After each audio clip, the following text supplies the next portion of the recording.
ప్రస్తుత సమాజంలో థైరాయిడ్ వేగంగా విస్తరిస్తోందని, దీనిపై అవగాహన లేకపోవడంతో పలువురు ఇబ్బందులు పడుతున్నారని Tenali principal senior civil judge M Sridhar తెలిపారు. థైరాయిడ్ బాధితులకు ఉచిత వైద్య సేవల్ని అందించేందుకు ముందుకొచ్చిన డాక్టర్ శారదను అభినందించారు. పట్టణానికి చెందిన ప్రముఖ వైద్యురాలు డాక్టర్ శారద నిర్వహిస్తున్న D3 శారద సర్వీస్ సొసైటీ ఆధ్వర్యంలో థైరోమెడ్స్ తెనాలి క్లబ్ను నూతనంగా ఏర్పాటు చేశారు. స్థానిక చిన్నరావూరులోని డాక్టర్ శారదకు చెందిన భవనంలో ఏర్పాటు చేసిన ఈ సంస్థను మంగళవారం సాయంత్రం principal senior civil judge M Sridhar ప్రారంభించారు. థైరాయిడ్ బాధితుల కోసం ప్రత్యేకంగా ఒక సంస్థను ఆరంభించిన డాక్టర్ శారదను ఆయన అభినందించారు. థైరాయిడ్ రాకుండా జాగ్రత్త పడాలని సూచించారు.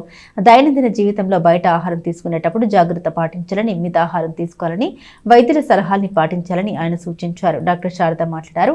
రాష్ట్ర ప్రభుత్వం అనుమతితో తమ సొసైటీ నిర్వహిస్తున్న disease free Tenali door to door destination pilot ప్రాజెక్టును నిర్వహిస్తున్నట్లు గుర్తు చేశారు.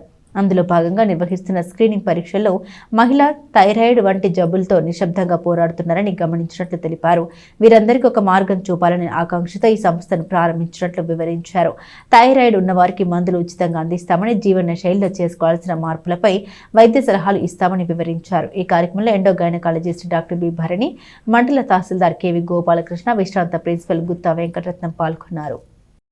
అలాగే నేను ఎక్కువ ప్రాక్టీస్లో గమనించింది ఏంటి అంటే, వాళ్ళు తినే ఆహారం ఏం తినాలో తెలియక ఆ ఊర్లో ఉన్న పక్క వాళ్ళని అడగటం కానీ, స్నేహితులను అడగటం కానీ, అంటే ఒక రీసోర్స్ అనేది వారికి ఒక ప్రొఫెషనలిజం ఉన్నవారిని కాకుండా వాళ్ళ బంధువుల్లో అడిగి అది తింటున్నారు.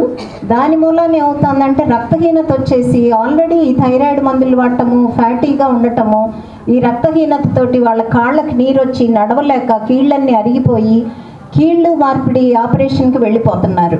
ఇది ఎంత శోచనీయం అంటే, అందుకని ముందు అవగాహన కావాలండి అందరికీ.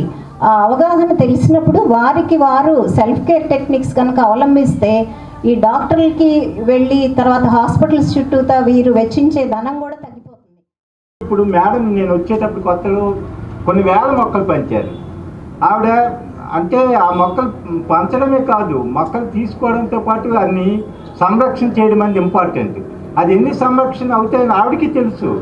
ఈరోజు మొక్క తీసుకెళ్తాడు, వేస్తాడు, రేపు వదిలేస్తాడు అనే విషయం. అయినా సరే అందులో కనీసం ఒక 100-200 మిగిలిన చాలు నాకు అనే ఫీలింగ్స్తో ఆమె పంచడం జరిగింది. అలాగే మీలో కొంతమంది అయినా బెనిఫిట్ అయితే దానివల్ల ఆవిడకి సాటిస్ఫాక్షన్ ఉంటుంది.